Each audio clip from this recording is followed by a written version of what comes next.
The Three Stooges made the world laugh. I got it. Now what'll I do with it? Sit down.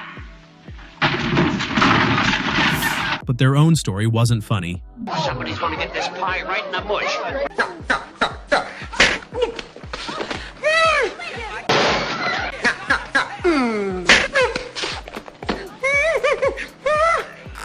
Their manager died mysteriously after a night of drinking, his bruised body sparking rumors of a fight. Or the Stooges themselves were underpaid, injured, and humiliated by studio execs who saw them as disposable. This is the chaos you never saw between the eye pokes and pratfalls. These are 21 untold facts about the Three Stooges, the team that turned comedy into survival. And hidden at the end is one bonus revelation about the Stooge who almost was, but never made it to the screen. Vaudeville beginnings. Long before Hollywood made them legends, the Stooges were just stage fillers in the smoky vaudeville halls of the 1920s. Moe and Shemp Howard joined Ted Healy, a fast-talking comedian with a mean streak who built his act on humiliating his partners. They weren't stars, they were the punchlines, taking slaps, eye pokes, and insults so Healy could look sharp. But audiences reacted differently than Healy expected. Instead of laughing at Healy's wit, crowds roared every time Moe or Shemp got whacked. By 1925, Larry Fine, a violinist with a scarred arm from a childhood acid accident, was added to the mix. Suddenly, the Stooges weren't background noise.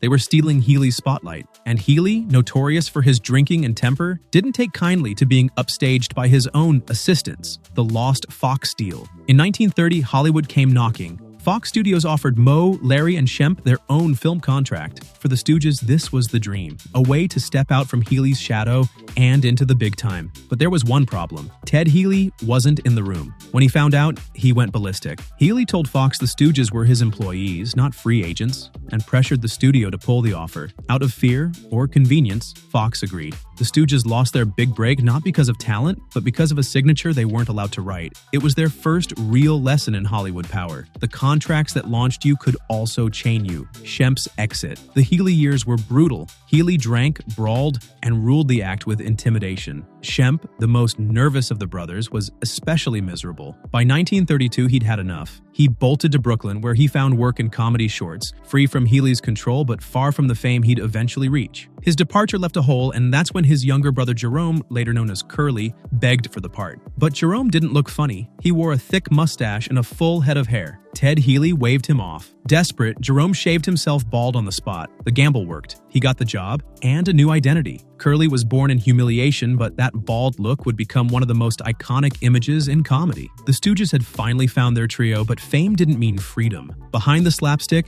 battles over image and identity were just warming up, and the cost would be heavier than anyone expected. Curly's off-screen persona. Audiences saw Curly as the ultimate clown, twirling in circles, howling gibberish, breaking everything in sight. What they didn't see was Jerome Howard, a man almost embarrassed by his fame. Off camera, Curly wasn't the life of the party, or he was painfully shy, even withdrawn. Friends recalled that he often skipped social gatherings, preferring quiet evenings with his beloved dogs. Strangers were startled to find he barely spoke in public unless coaxed. Even more tragic, the personality everyone adored was sometimes fueled by alcohol. Curly often loosened up with heavy drinking before stepping into public spaces. The world thought they were watching a natural-born buffoon. In truth, they were watching a deeply private man performing a mask that he never wanted to take off. The shaved head gamble. Curly's path into the act was humiliating. When Shemp left, Jerome desperately wanted the spot, but he didn't look like a clown. He looked like a tough guy with a handlebar mustache and a thick mane of hair. Ted Healy, their volatile boss, dismissed him outright. In a panic, Jerome ran to a barber, shaved himself bald, and rushed back to audition. This time, Healy laughed and hired him instantly. That bald look became iconic, but for Curly, it was a curse. He thought women would never find him attractive. He hid under hats off set, and the shame pushed him toward comfort food and drinking. What audiences saw as Curly was built on a decision made in desperation, one that haunted Jerome for the rest of his life. Moe's bowl cut.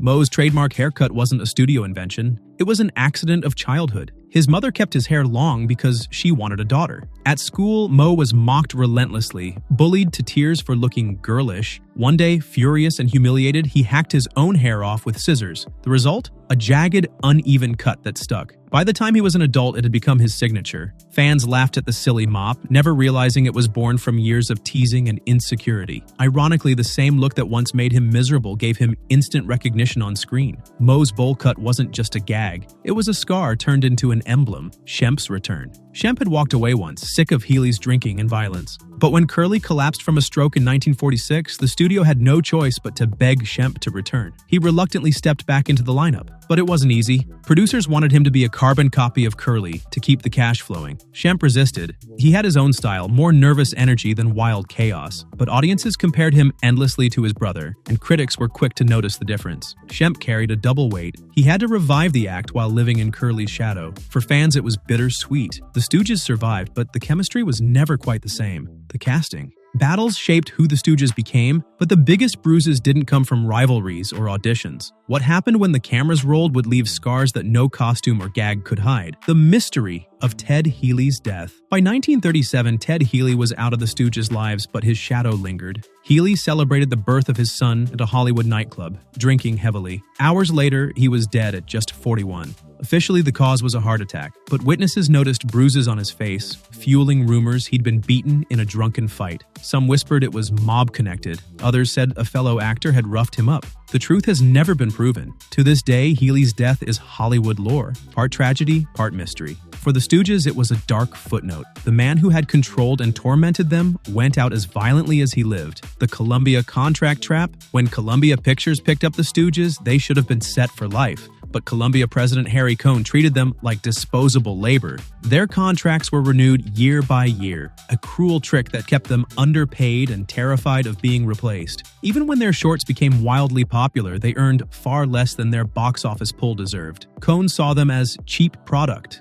not stars. The public thought the Stooges were rolling in cash, but in reality, they split a modest salary 3 ways. It was a painful irony. The men who made millions laugh barely made a living wage themselves. Curly's limp. One of Curly's quirks was his odd little limp, which fans assumed was part of the act. But it wasn't a gag at all. As a boy, Jerome Howard had accidentally shot himself in the ankle while cleaning a gun. The injury left him with a permanent limp. Instead of hiding it, he turned it into comedy, exaggerating the movement until audiences laughed. What began as a painful accident became part of his screen persona. Every wobble was real, but on film, it looked like another bit of physical genius. Dangerous stunts. The Stooges' comedy was built on violence, slaps, eye pokes, and pratfalls, but many gags went horribly wrong. During one short, Larry Fine had a fountain pen jammed into his skull when a dartboard gag misfired. In another, Curly needed stitches after a stunt went awry, then came back to set hours later with a wig covering the wound. In Three Little Pigskins, 1934, real pro football players were told to tackle the Stooges. They refused, and stunt doubles took the hits instead, resulting in broken bones and fractured ribs. For audiences, it was all hilarious chaos. For the performers, it was often blood, bruises, and bandages. Curly's running in circles. One of Curly's most famous gags was his frantic spinning in circles, barking whoop whoop whoop.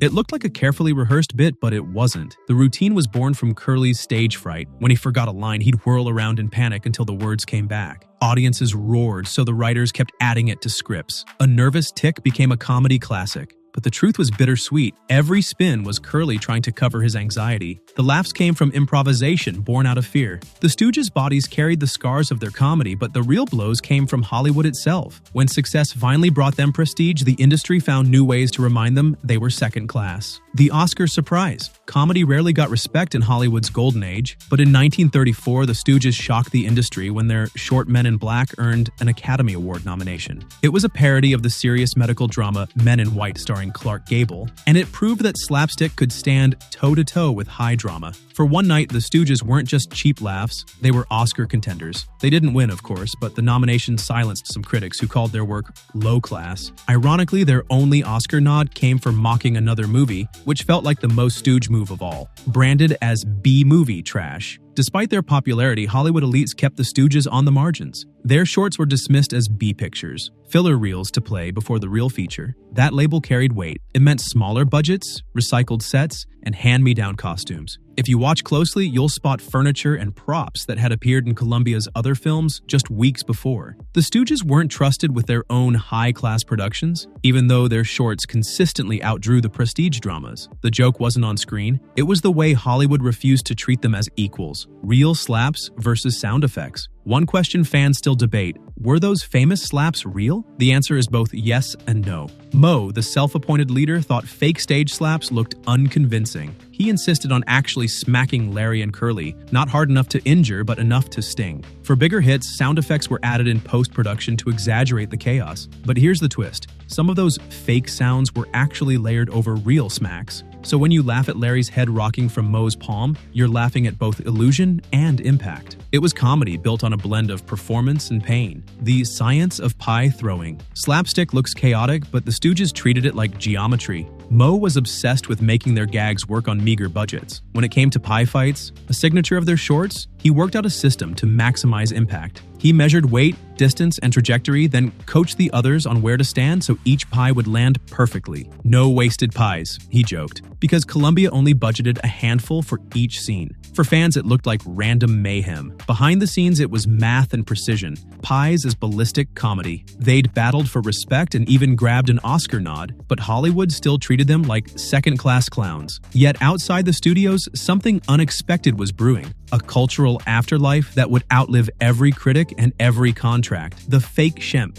When Shemp Howard died suddenly of a heart attack in 1955, the Stooges were in the middle of multiple shorts. Instead of scrapping the films, Columbia pulled a trick. They used body doubles filmed from behind, spliced in old footage, and dubbed over recycled lines. Fans noticed something odd. Shemp's body seemed stiff, his face barely visible. The industry gave this hack job a nickname, the fake Shemp. Over time, it became a Hollywood term for any actor replaced by a stand-in after death. What started as desperation became legacy, and Shemp, even in death, changed the rules of movie making. The TV rebirth. The Stooges' career might have ended in the 1940s, but television resurrected them. In 1958, Columbia packaged nearly 200 shorts for TV syndication. Suddenly, kids across America were racing home from school to watch eye pokes and pie fights. A new generation who'd never seen them in theaters now knew every gag by heart. Ratings skyrocketed, and the Stooges, who once struggled for studio respect, became household names again. Ironically, TV brought them more cultural prestige than Hollywood ever had. Parents worried about the violence, teachers complained, but kids loved them. And that made the Stooges immortal. Hollywood Walk of Fame and the reboot.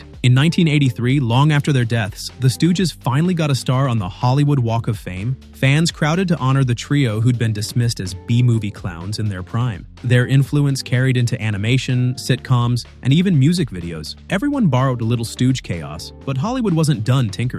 In 2012, the Farrelly brothers released a Three Stooges reboot starring Sean Hayes, Will Sasso, and Chris Diamantopoulos. It bombed critically and commercially, proving that lightning couldn't strike twice. You can copy the slaps, but you can't copy the souls behind them. Hitler's grudge. Maybe the strangest chapter in Stooge history. Adolf Hitler himself hated them. In 1940, the trio released You Nasty Spy, a brutal parody that mocked the dictator years before America entered Wabuhoi. Moe played a Hitler stand-in, complete with wild mustache and lunatic rants. The short was banned in some places, but audiences roared. Hitler wasn't laughing. Rumors swirled that he placed the Stooges on his personal death list. For three slapstick comics, it was the ultimate proof of power. They made a tyrant furious with nothing but cream pies and nonsense. And yet, for all the fame, fury, and fallout, there's one story most fans never hear. The tale of the Stooge who almost was but never got his shot. The Lost Stooge. In the mid-1970s, with Curly gone, Shemp gone, and Larry paralyzed from strokes, Moe Howard still dreamed of keeping the act alive. He tapped Emil Sitka, a longtime supporting player in their shorts, known to fans as the Fourth Stooge. Sitka was set to join Moe and Curly Joe in a new movie,